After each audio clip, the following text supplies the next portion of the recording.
You caught me writing another post-it. It's probably, you can't see it because it's on the green screen. It's Tuesday, everybody. Happy Tuesday.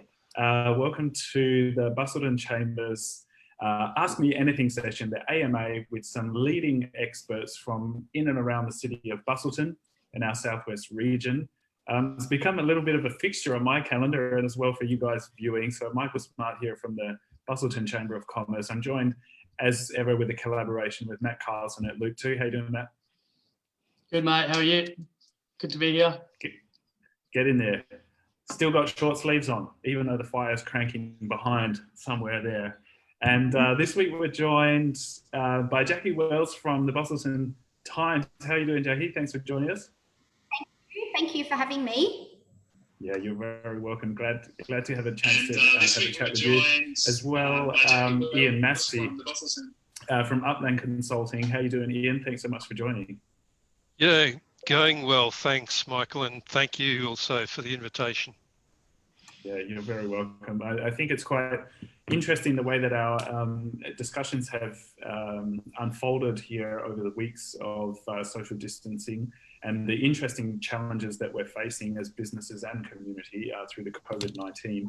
And that's a little bit where we get started with chatting with our experts today, get a general sort of understanding in their industry about what the lay of the land is and the status quo.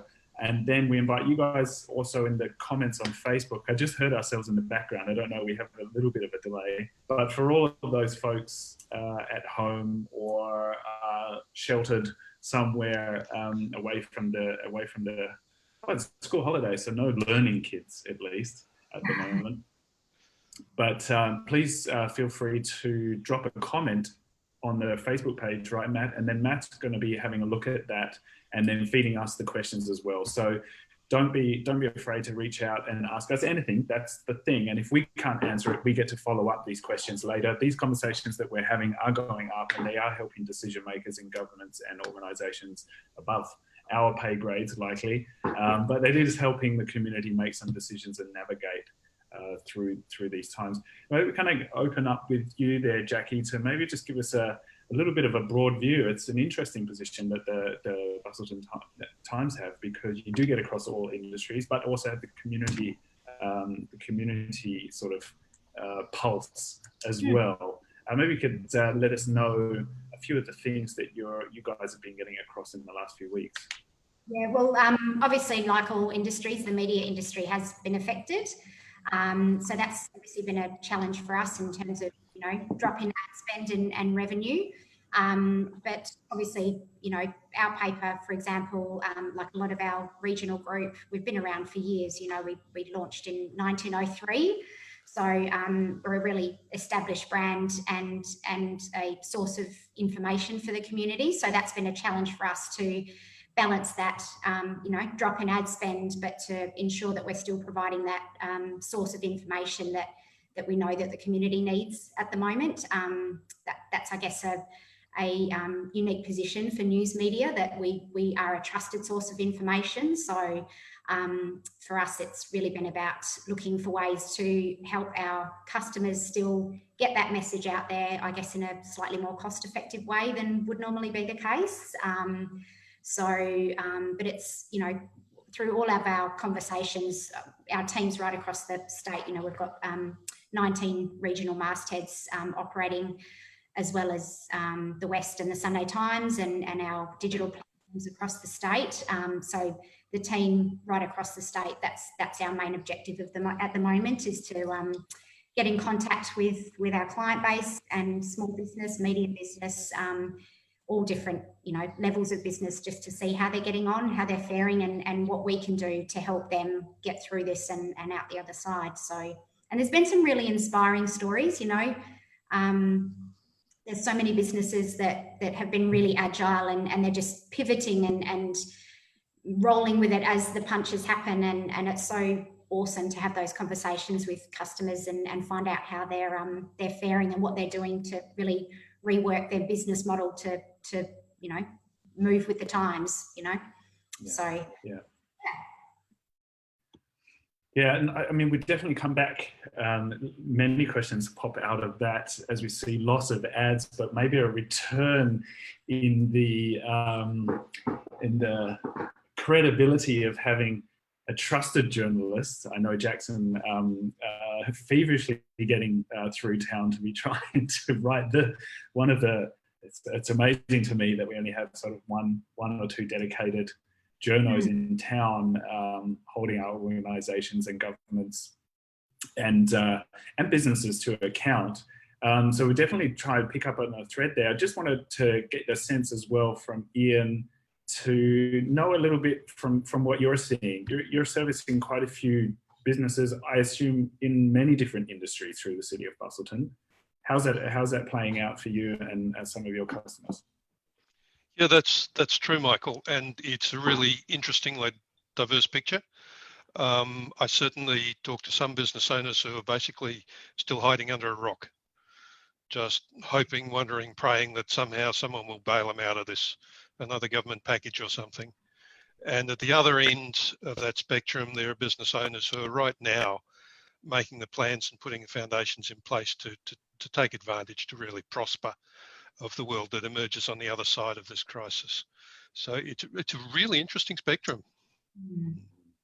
Do you think as well, and we were just chatting about this kind of, how do we operate in a time of uncertainty, and just capturing on what you were talking about there, Iain,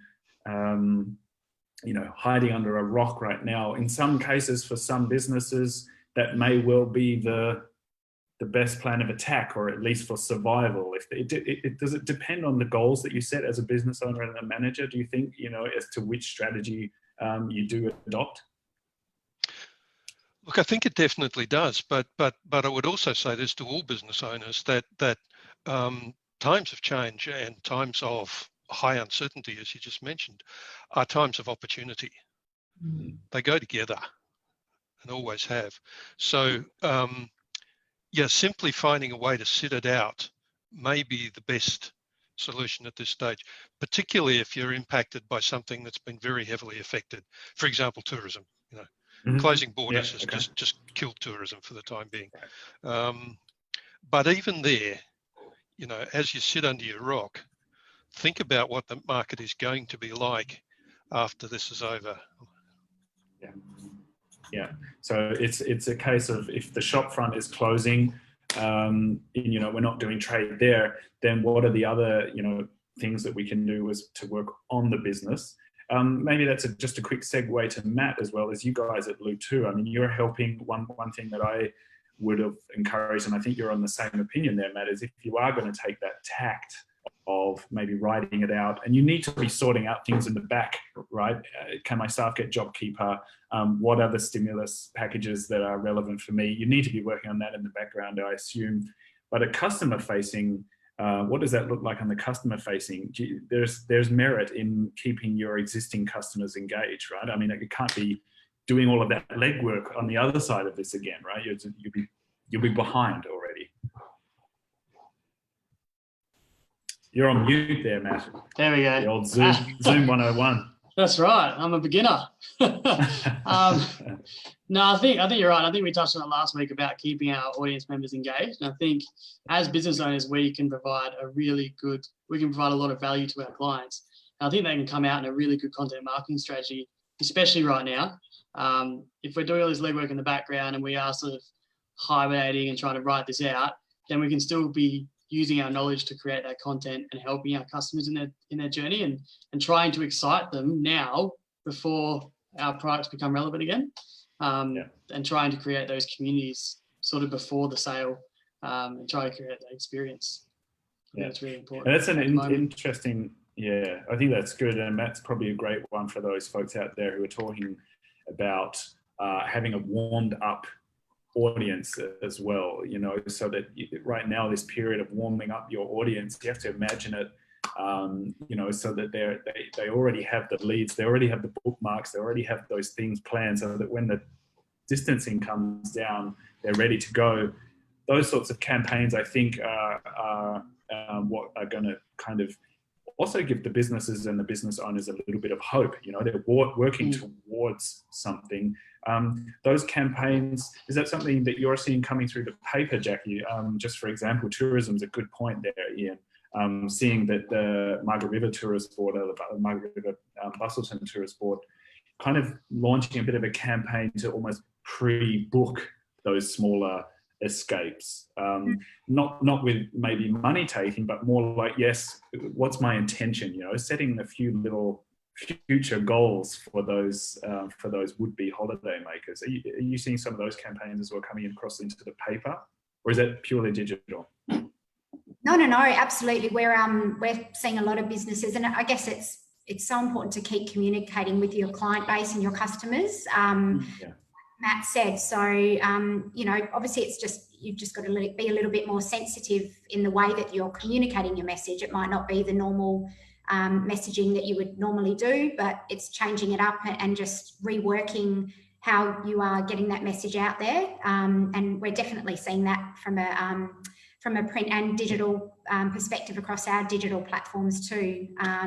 In terms of just changing up the way that they're getting their message out there and continuing to want to communicate, because, you know, like you say, we will get through this. And I guess it's those businesses that have kept a bit of a presence and, you know, a bit of a drip feed throughout this time that are really going to benefit when the floodgates open at the end.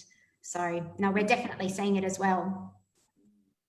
Has that helped then, Jacqui? I mean, the fact that the core business of the paper is not advertising, it's actually journalism and it is actually reporting.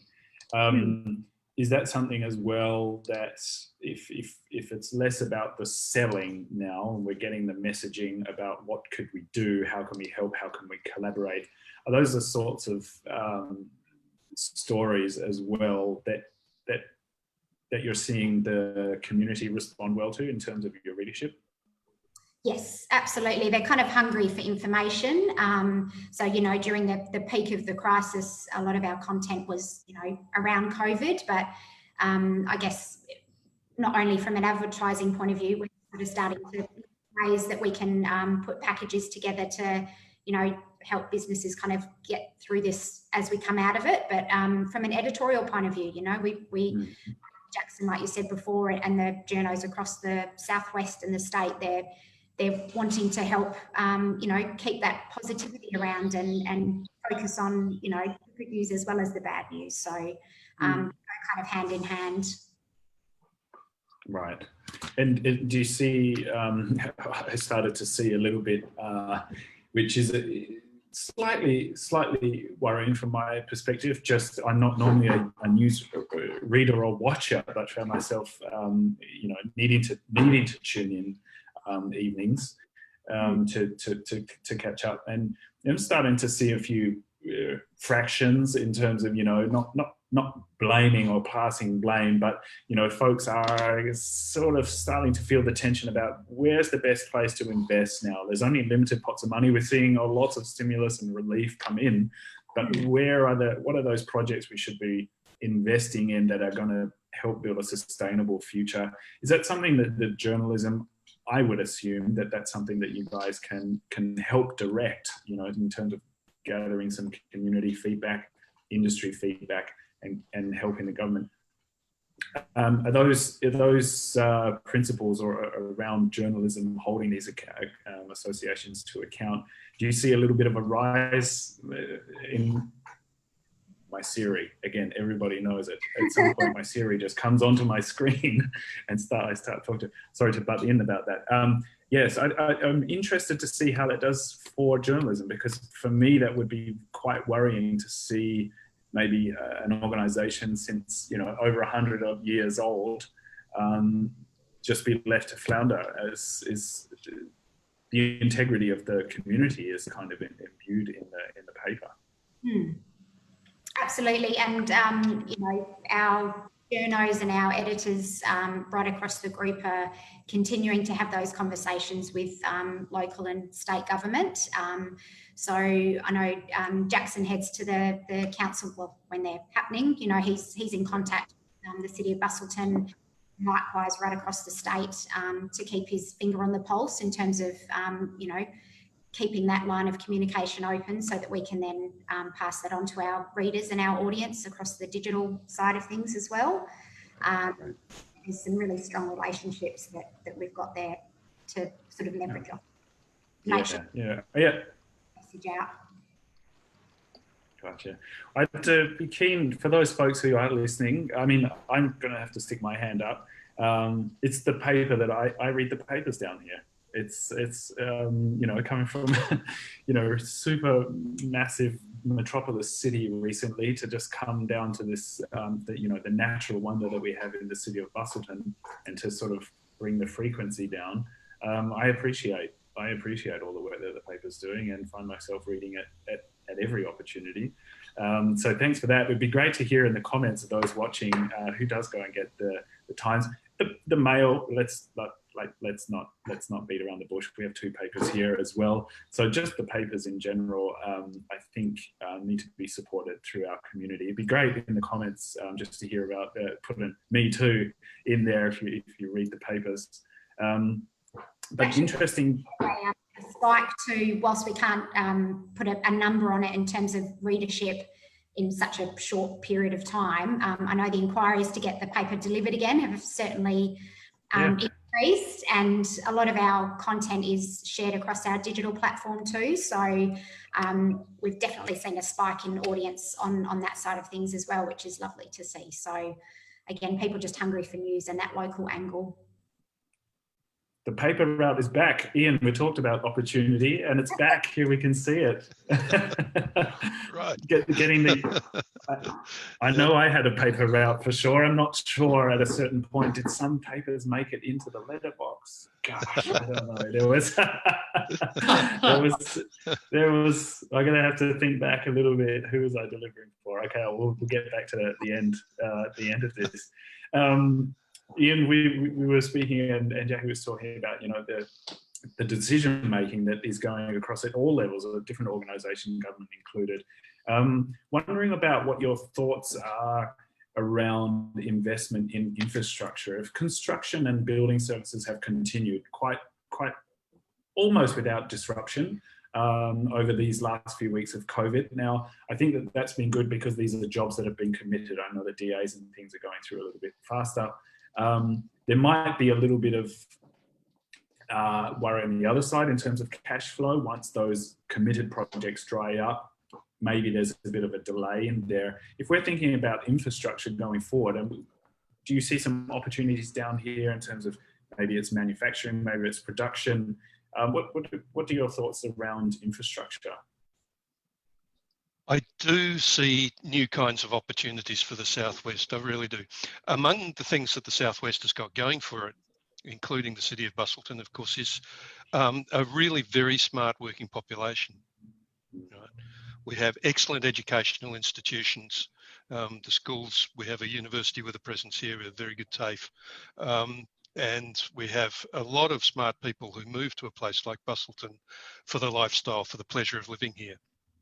That's a key ingredient in building high value industries later on, attracting the right kind of people. So I do think there is no reason why Busselton, for example, couldn't be taking the lead in whatever the renaissance is coming out of this. And we're not quite sure exactly winners and losers. We can't pick those yet.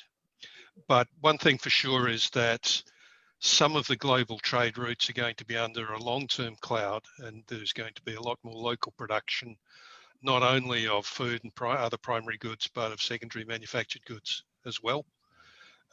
We already know so the value add from our resources, we're quite high in our natural resource demand, but the value add there. That's right. And we know that you can run knowledge intensive businesses from this part of the world, from Busselton. It's been done. So I think a good investment for government to perhaps sponsor, certainly to encourage, would be in the kind of digital infrastructure that allows people who are attracted like Busselton as a place to live and work and have the skills and the expertise and the smarts to make those new industries prosper. Why should it not happen in Busselton? Why should we not have the equivalent of a Google campus or a Microsoft campus or an Apple campus here in Busselton? people love to be here. And it will matter much less where you physically are in the world, because so much more will be digital and not physical.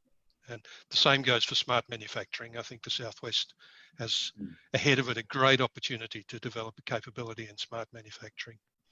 And that will take, sorry. Oh, no. I was going to say, sorry, yeah, that will take.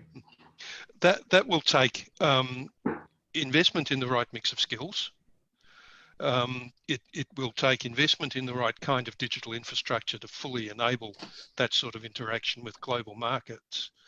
And I think it will also take a more proactive and perhaps a bit more of a smart view of investment capital. And that is something that government can facilitate. Right. And is there a few, is that annoying you guys? There's not in the window of my background, but there seems to be a bit of a, can you hear that? Like this blowing or something that's going on? Nothing? Okay, that's good. I thought it was just the helicopter blades from where you're sitting. Right, they're just whizzing around, right? Yeah, exactly. Yeah. You keep getting the same spot every week. I know, just hovering right here. Yeah. It's really interesting that you mentioned that sort of investment.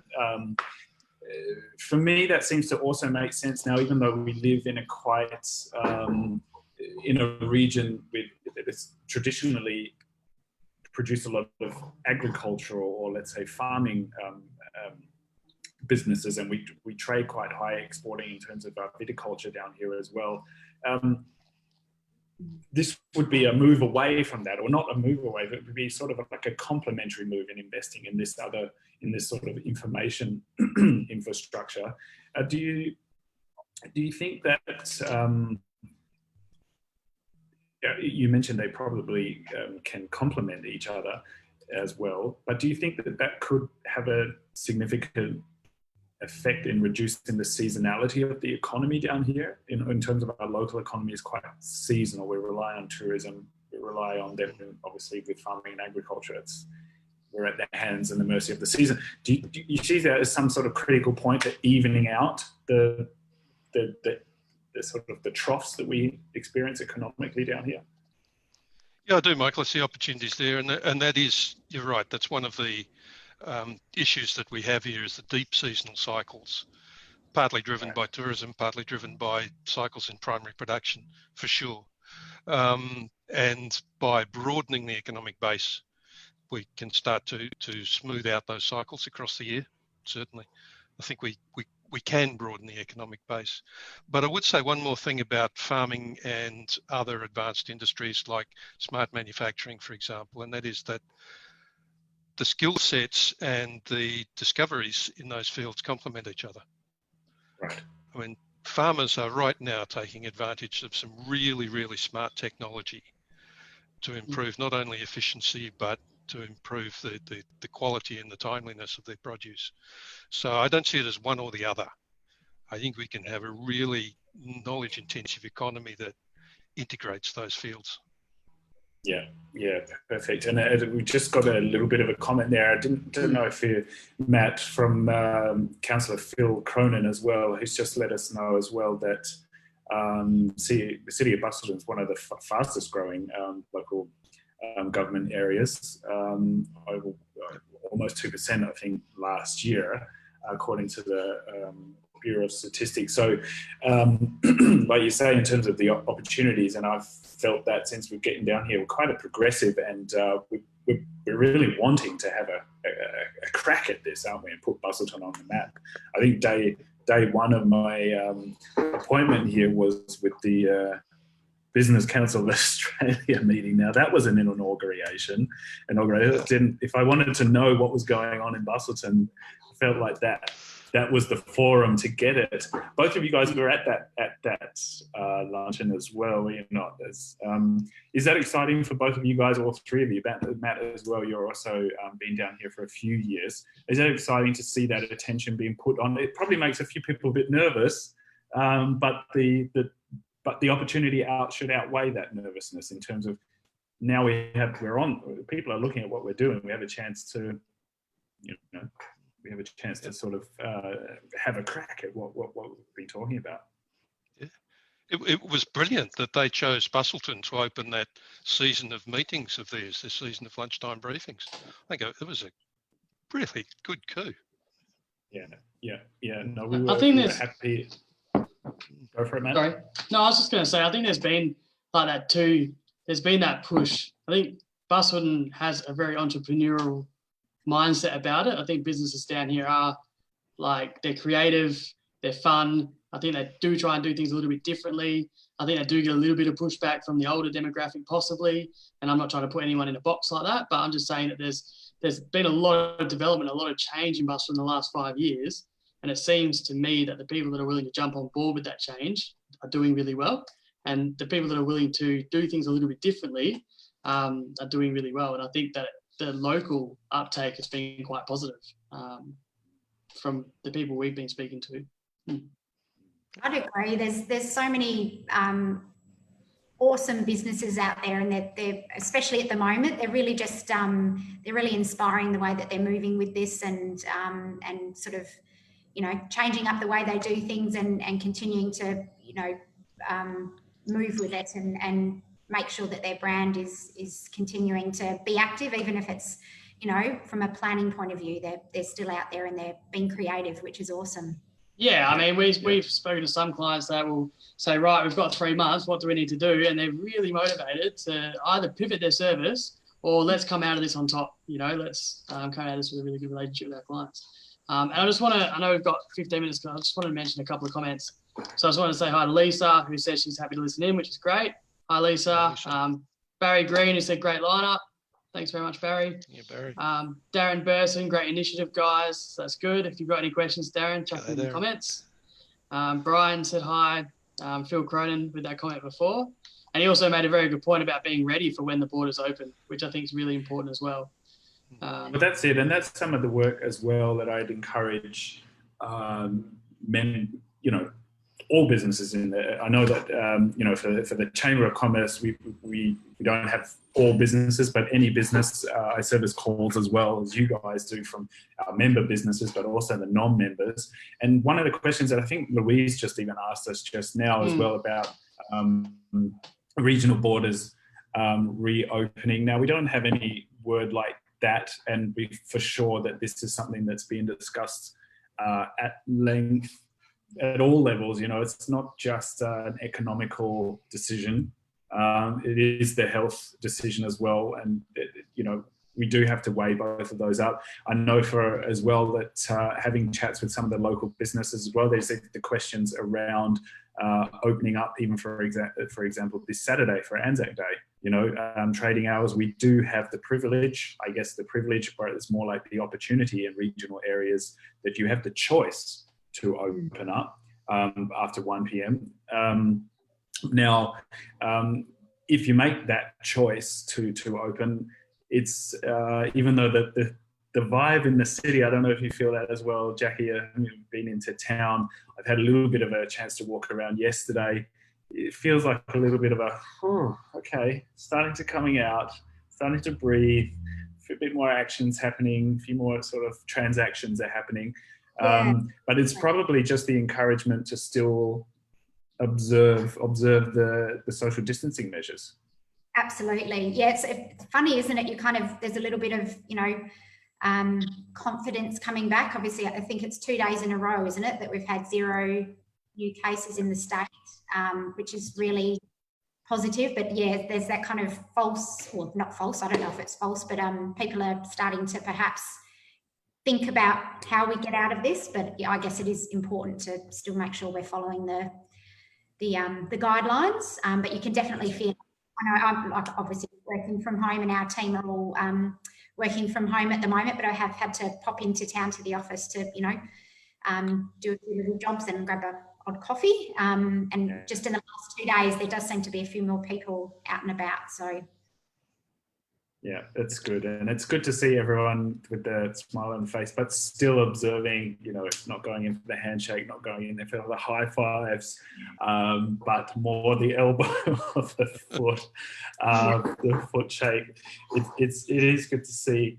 And just as a quick message to those folks who may be listening, we'll get that information about opening hours, about Anzac Day as well. In the city, it's quite different. Shops are closed on Anzac Day. And you'd only be able to open on the public holiday. But down here, we do have a little bit of a choice. And I think as long as you're observing social distancing measures, that might be an opportunity for you to trade on a Saturday. Some of the work as well that we get across in trying to help businesses adapt for when these borders or when these restrictions come down. And we were talking about the tourism industry as well, and I'd expect that there's going to be some kind of I can't predict that, as you were saying, Iain, about whether international or even interstate travel is going to open up, not for a while. So we're going to be talking to our mates up the road in Perth.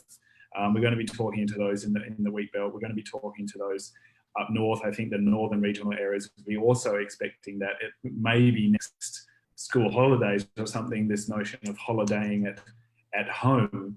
I was just wondering as well this is probably a question to Iain and Jacqui about those sorts of campaigns and future, sort of that hope again. Is that some of the tips that you could kind of give in terms of adapting, Iain? Sure, yeah. No, laying a bit of a carrot out there. Yeah.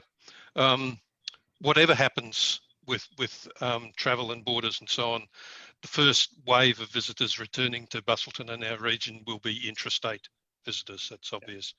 And I think that brings a special set of opportunities with it because it enables us to re-establish the importance of local.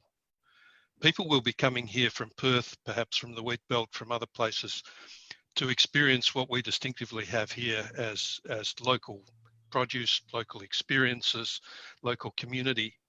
And I think it gives the tourism industry the opportunity to swing away a little bit from the sort of low margin mass market kind of emphasis that has sometimes crept in, and concentrate on giving individuals and families the best experience possible when they come and visit us here locally.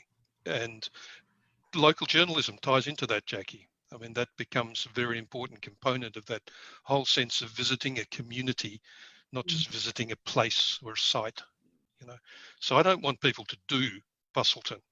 I want people to come here and experience and enjoy and interact with Busselton. Yeah. Absolutely.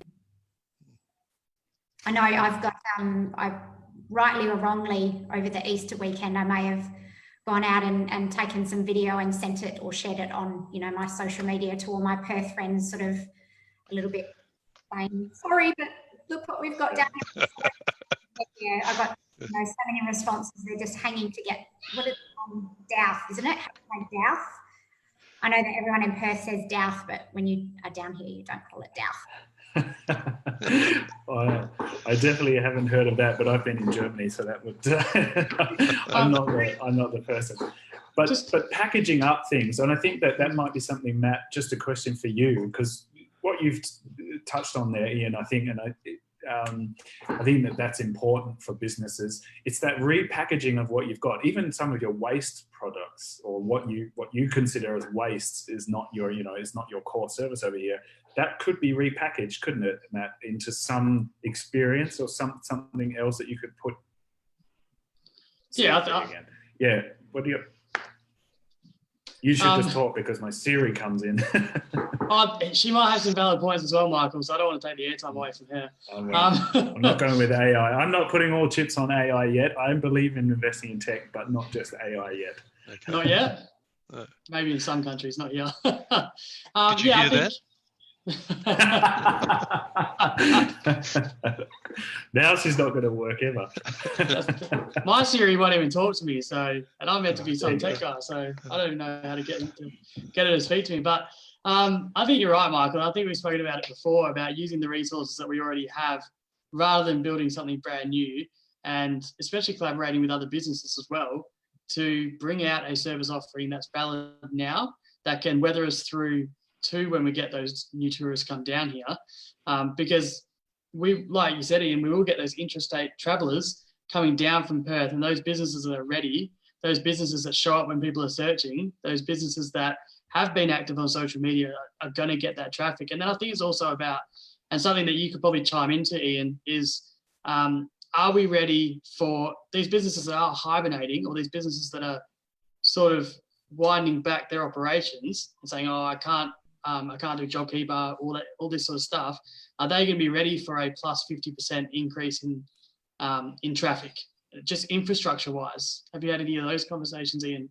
Maybe a more question for you, but these people that are laying off staff and then trying to lean start back up again, if all of a sudden in summer we have this massive rush to the southwest, what effect is that going to have on those businesses if they can't service that rush? You know, especially for hospitality industry, I'm thinking about that sort of industry.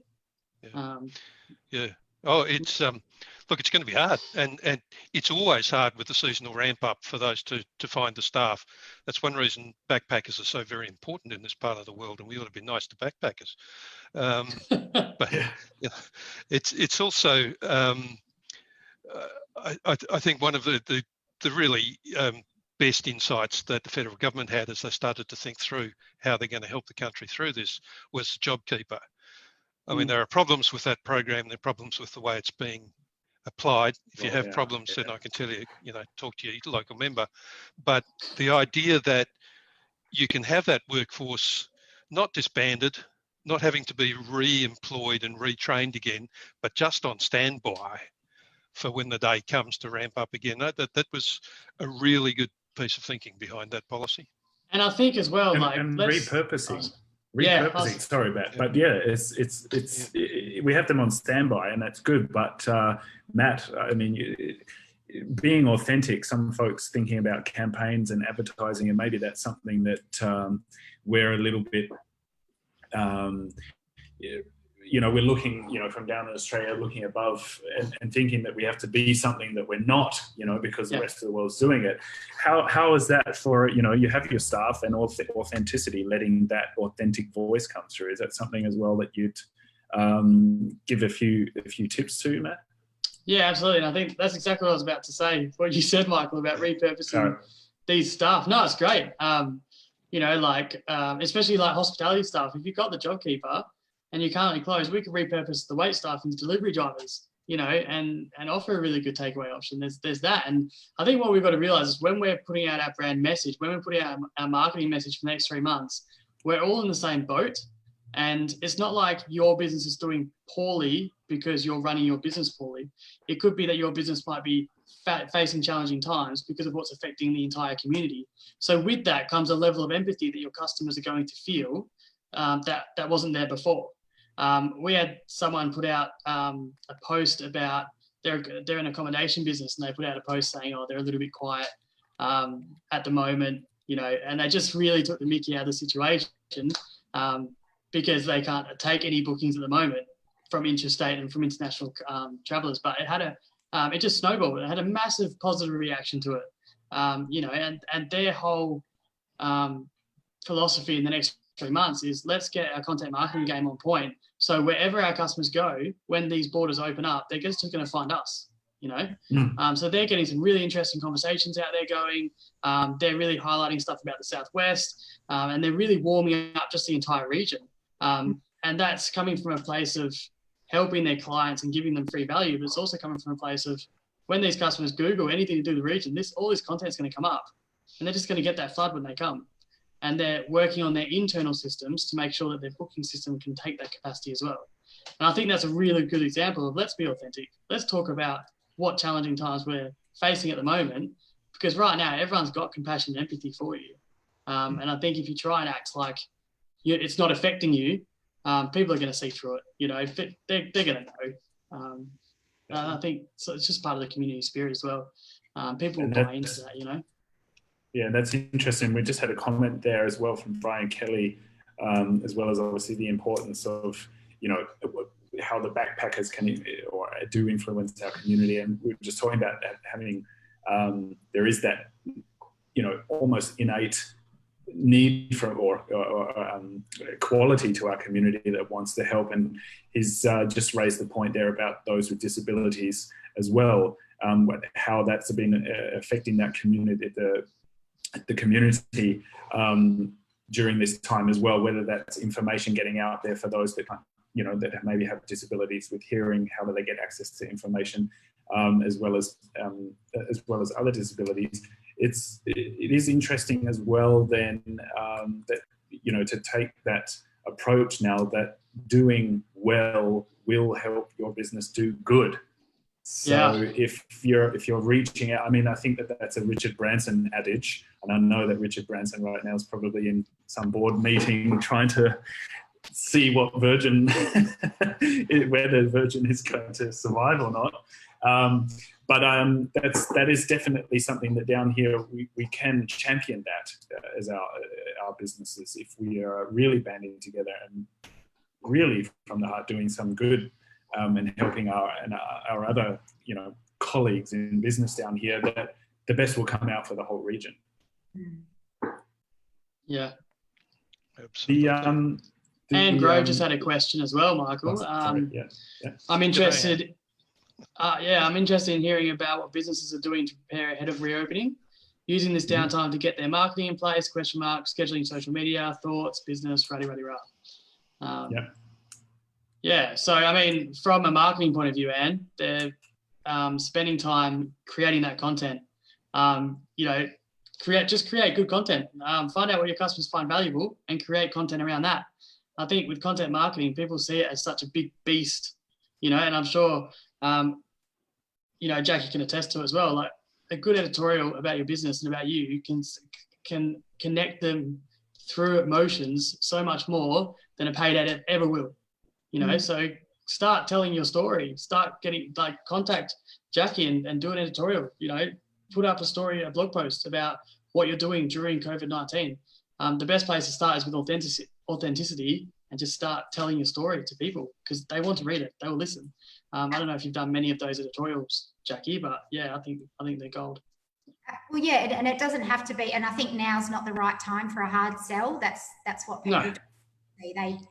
They want to hear how, you know, how you're getting on and you know, how you, obviously if you're changing up your service offering to meet your customers, that's obviously important to communicate, but exactly, it might be just, you know, how you're getting on through this, and it might be humour. I know Darlene's and the Rocky Ridge guys are great at that. I know they're looking to get their, they're doing their 7 p.m. Friday night DJ set online, so that's sort of, you know, that was an important piece of information that they needed to share in their ad with us last week. So it's just thinking outside the square a little bit and I guess, you know, think about what your customers need right now, and it's not necessarily, you know, just your product. It's to hear from you and just, you know, that we're all in it together, because we are. It's all sort of, you know, it's uncharted territory that we're all sort of experiencing. So it's a good time to, I think, you know,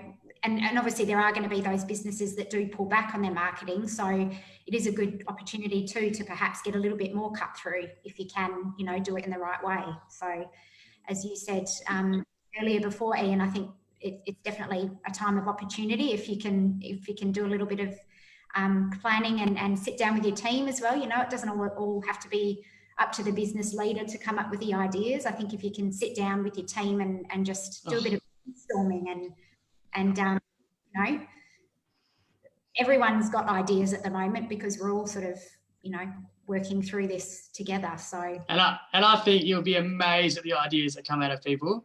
Like, it's certainly not just leaders. Like, I think people, a good group think tank is just so valuable, just to get all the ideas out there, and then go from there. But on a more granular level, and just going back to that, I think think about who your buyer persona is, think about who's going to be buying your products, work out where they're hanging out, what they find valuable, and then just put what they find valuable where they're hanging out. That's it. Keep it really simple.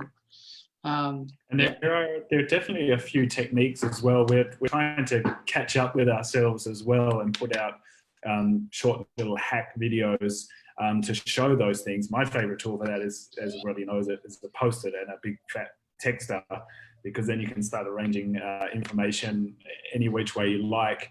But there is another little short resource that we put together as well.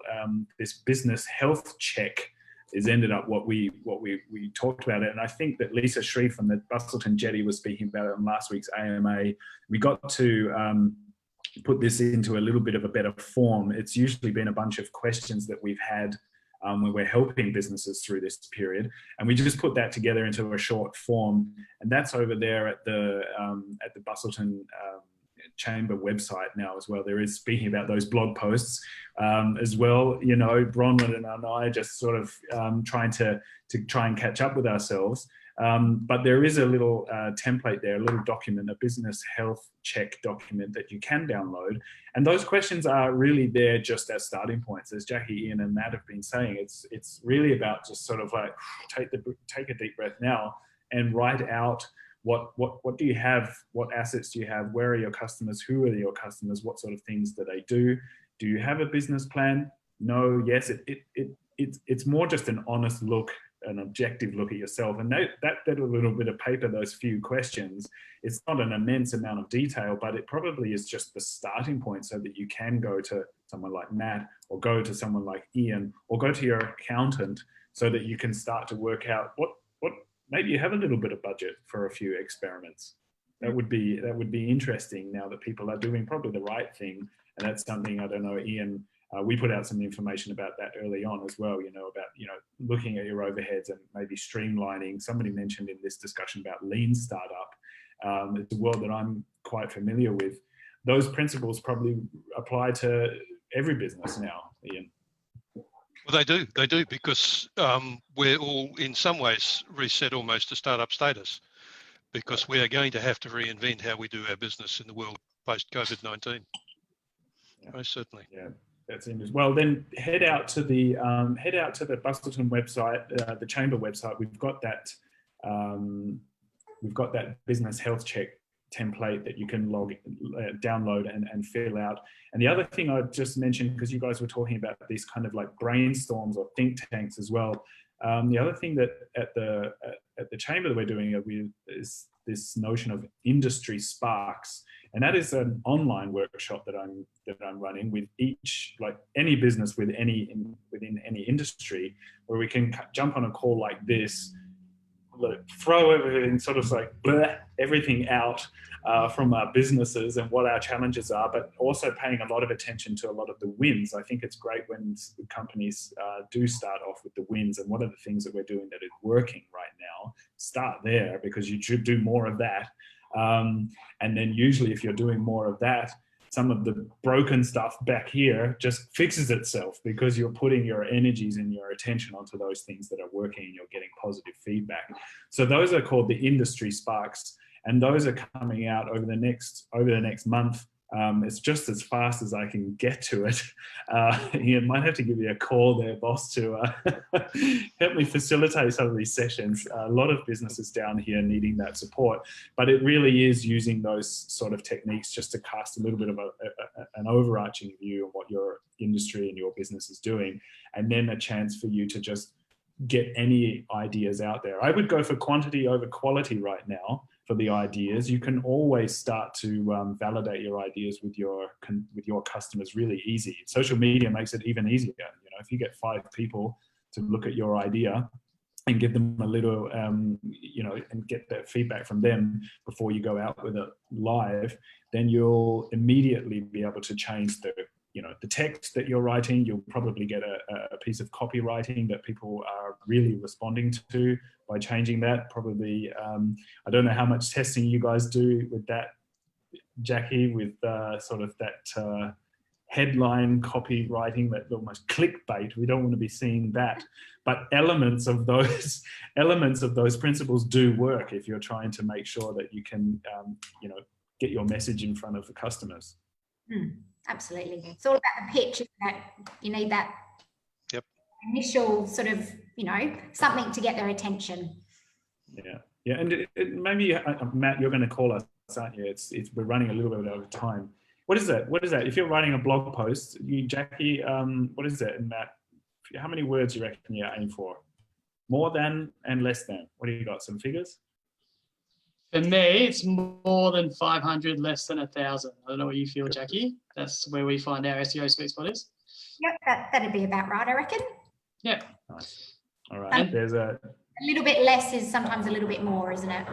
Absolutely. And I think it's important that I'll try not to get too techie, but just to make sure that whatever your broad topic is for the blog post, that you have 3 to 5% keyword density in there. That will just help you show up in your search engines and Facebook and Google and that sort of stuff. And with blog posts, I mean, Google loves things that people love. That's the golden rule. Is if it's well written and it's broken up into paragraphs with good headings, you've got a pretty good head start. So yeah, that's my little golden nugget. That's good. I don't know, guys. We probably have we're just seeing as well if there is any more comments, because I don't want to keep folks who are watching. Sorry, I was just getting to the comments over there. You can always see the concentration on the eyes on Zoom calls as well. But have you guys got any parting words before we do call it? Just for folks' time. For everyone out there, you can re-watch this conversation as well. Once this conversation ends, it's still up there on the Facebook pages, and please reach out to Matt, Iain, and Jacqui and myself about anything that we've spoken about. Also during the week, we try to get across those questions. Any sort of final message as well from Jacqui in the paper? I would just reiterate that support local message. So obviously we're still stuck at home and spending a lot of time online and consuming various types of media. But I guess if there's that temptation to do any shopping, that you try and think about supporting a local business before you jump online and, grab anything from outside of region. We just want to, see our local business community thrive and get through this as best as possible, so we can all come out the other side. So just try and help each other out and try and smile and have a bit of fun with things as well. I know we catch up once a week with our team and just, just have a bit of a laugh and talk about what we're having for dinner and just try and stay in contact, just to keep that level of communication going. So, but support local. It's a good message. And Iain, from yourself, have you got I guess, Michael, I would to carry us through. I would say this. I think the watchword for these times is choice. In that moment, on that day when we put this behind us, just the world will have a little sense of newness, and we'll have choices. We don't have to cop the continuation of things that we didn't like or the things that were harmful from the old world. We do get a chance to reset. And I would encourage people to embrace the choice and make it wisely. That's a great message as well there, Iain, as well. I just love to chat to those. And Matt, for you got some parting words? Not sure I can follow that, Iain, but for me, I'll just bandwagon on the back of that is, let's not be driven by fear. Let's just support community. Let's get creative.